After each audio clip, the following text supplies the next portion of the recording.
phone. However, if I do verify this one by phone right now, it's going to call up somebody at that property management company that's probably not going to be real happy that I'm doing this webinar in their company.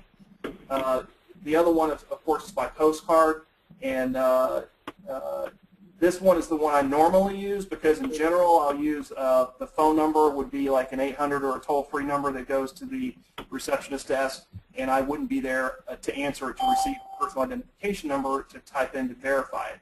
So normally I do it by postcard. It takes 2 to 3 weeks. It's important to put a contact name in here.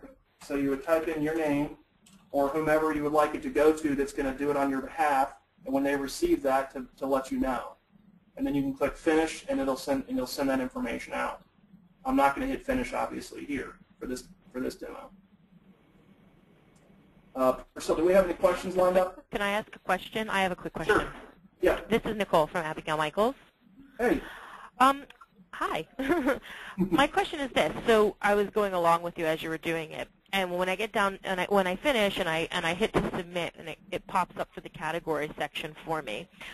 So it says here, select at least one category that matches the suggestions as you type. Is there a way for us to add in categories? Because there's nothing that even is close to what we actually are that is already pre-designed within the system. What would be a typical category that you would think would be ideal for you? I would say, I mean, we're obviously we're a concierge service, but I would look under maybe hospitality, customer service as the last ditch effort, customer service, personal assistant, anything along those lines, but nothing seems to pop up. Okay, you should be able to type in concierge service as a category and submit it that way. Yeah, I do, but it didn't. It wouldn't let me. It wouldn't let you go without selecting at least one predefined category? Exactly. Exactly. Is there a way to just sort of leave that blank or put like a, like not applicable or something like that? It's a great question. I'm sorry to make it so I actually haven't specific.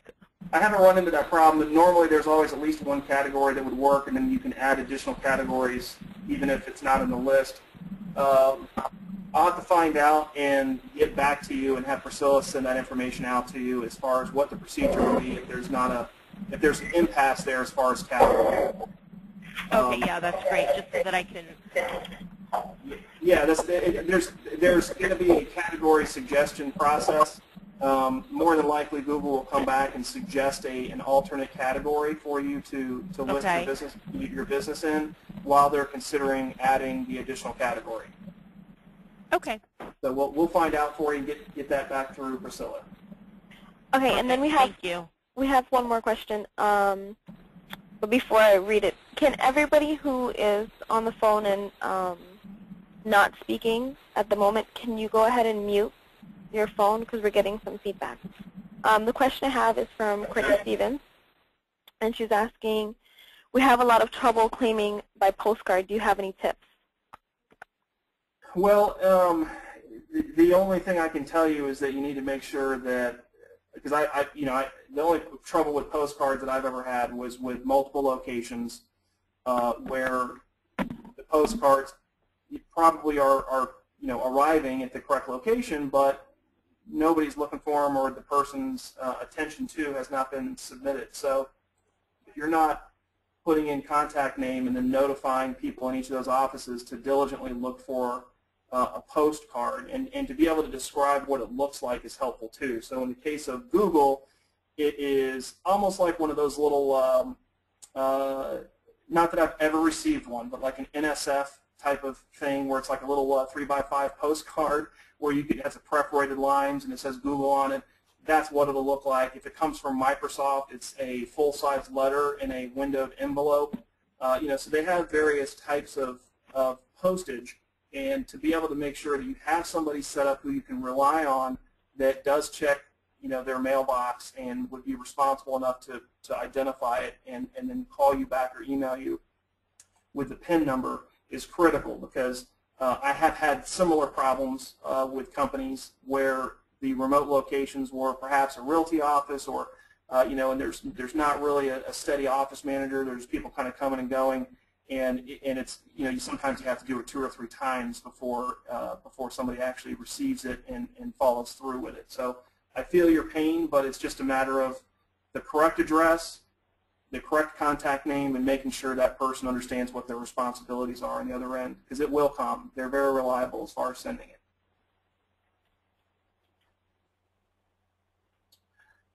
So hopefully that answers that question. So